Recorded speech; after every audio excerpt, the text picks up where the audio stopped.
This video sponsored by BuyMo T-Shopping app. BuyMo T-Shopping application is one of the online shopping app now available on Play Stores and App Stores.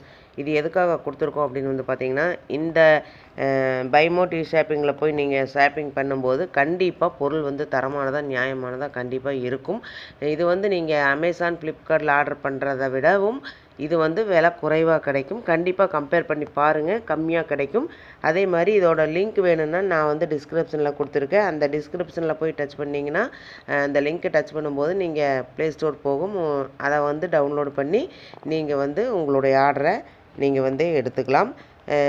என்ன பொருள் வாங்குறதுனாலும் வாங்கலாம். Home appliances வாங்குறதுனாலும் வாங்கலாம், இல்லை காய்கறி வாங்குறதுனாலும் வாங்கலாம், வீட்டுக்கு மளிகை பொருட்கள் வாங்குறதுனாலும் இந்த ஆப்பில் போய் நீங்கள் வாங்கும்போது உங்களுக்கு குறைவான விலையிலையும் தரமானதாகவும் இருக்கும். இதை தான் நம்ம எல்லாருமே விரும்புவோம்.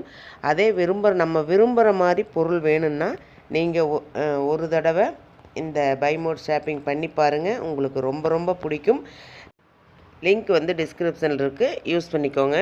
Welcome to my channel. இன்றைக்கி என்ன பார்க்க போகிறோம் அப்படின்னா, தைப்பூச திருநாள் மருதமலை செல்லும் பக்தர்களுக்கு முக்கிய அறிவிப்பு.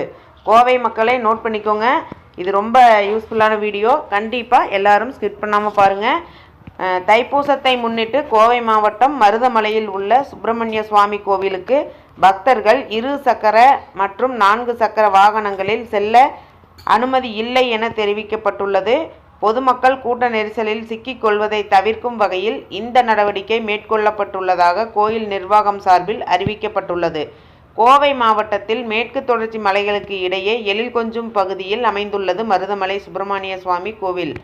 முருகனின் 7ஆம் படை வீடாக கருதப்படும் இந்த கோயில் மாவட்டத்தின் நகர்ப்புற பகுதியில் சுமார் 15 கிலோமீட்டர் தூரத்தில் உள்ள மேற்கு தொடர்ச்சி மலையின் சரிவில் இக்கோயில் அமைந்துள்ளது.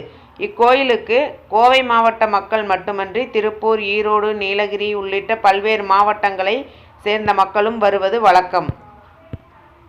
குறிப்பாக கேரள மாநில மக்கள் பழனிக்கு அடுத்தபடியாக எந்த ஒரு நல்ல காரியங்களாலும் மருதமலைக்கு வந்து சுவாமியை தரிசனம் செய்துவிட்டு செல்வர்.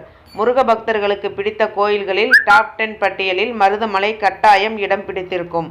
மருதமலை முருகன் கோயிலில் தற்போது தமிழ்நாடு அரசின் இந்து சமய அறநிலைத்துறை பராமரித்து வருகிறது. மேற்கு தொடர்ச்சி மலைப்பகுதியில் இப்பகுதியில் மருதமலை மரங்கள் நிறைந்து காணப்படுவதால் மருதமலை என்று அழைக்கப்படுகிறது. இக்கோயிலுக்கு தினமும் ஏராளமான பக்தர்கள் தரிசனம் செய்ய வருகிறார்கள். விசேஷ நாட்களிலும் விடுமுறை நாட்களிலும் இங்கு பக்தர்கள் கூட்டம் அலைமோதும்.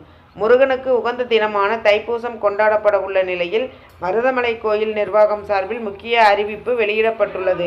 பண்டிகை காலங்களில் மருதமலை கோயிலுக்கு ஏராளமான பக்தர்கள் வருவதால் போக்குவரத்து நெரிசல் ஏற்பட்டு வருகிறது. மலைப்பாதையில் கார்கள் மற்றும் 2 சக்கர வாகனங்களில் திரளான பக்தர்கள் வருவதால் போக்குவரத்து ஸ்தம்பித்து விடுகிறது. இந்நிலையில் போக்குவரத்து நெரிசலில் பக்தர்கள் சிக்கிக் கொள்வதை தவிர்க்கும் வகையில் மருதமலை சுப்பிரமணிய சுவாமி கோயிலில் மலைப்பாதையில் 2 சக்கரம் மற்றும் 4 சக்கர வாகனங்களில் செல்ல அனுமதி இல்லை என கோயில் நிர்வாகம் சார்பில் தெரிவிக்கப்பட்டுள்ளது. இது குறித்து கோயில் நிர்வாகம் வெளியிட்டுள்ள அறிக்கையில் கூறியுள்ளதாவது: மருதமலை சுப்பிரமணிய சுவாமி திருக்கோவிலில் தைப்பூசத்தை முன்னிட்டு பிப்ரவரி 4ஆம் தேதி முதல் 8ஆம் தேதி வரை மற்றும் பிப்ரவரி 13, 14 ஆகிய தேதிகளில் மலைக்கோயிலுக்கு 4 சக்கர வாகனங்களில் செல்வதற்கு அனுமதி இல்லை. அதேபோல பிப்ரவரி 9ஆம் தேதி முதல் 12ஆம் தேதி வரை 2 சக்கரம் மற்றும் 4 சக்கர வாகனங்களில் பக்தர்கள் செல்ல அனுமதி இல்லை என்று தெரிவிக்கப்பட்டுள்ளது. தைப்பூசத்தை முன்னிட்டு மருதமலை அருள்மிகு சுப்பிரமணிய சுவாமி கோயிலில் அதிக அளவில் பக்தர்கள் வருவதை கருத்தில் கொண்டு மேற்குறிப்பிட்ட நாட்களில் மலைப்பாதையில் வாகனங்களுக்கு செல்வதற்கு பக்தர்களுக்கு அனுமதி இல்லை. இந்த தகவல் வந்து உங்களுக்கு பயனுள்ளதாக இருக்கும்னு நினைக்கிறேன். மேலும் பயனுள்ள தகவலுக்கு என்னோட சேனல் சப்ஸ்கிரைப் பண்ணுங்கள், லைக் பண்ணுங்கள், ஷேர் பண்ணுங்கள் அண்ட் பெல் பட்டனை கிளிக் பண்ணி மறக்காமல் ஆளுங்கிற ஆப்ஷனை தட்டுங்க. அப்போ தான் நான் போடுற யூஸ்ஃபுல்லான வீடியோஸ் ஒவ்வொன்றும் நோட்டிஃபிகேஷனாக வந்து சேரும். Thank you, bye bye.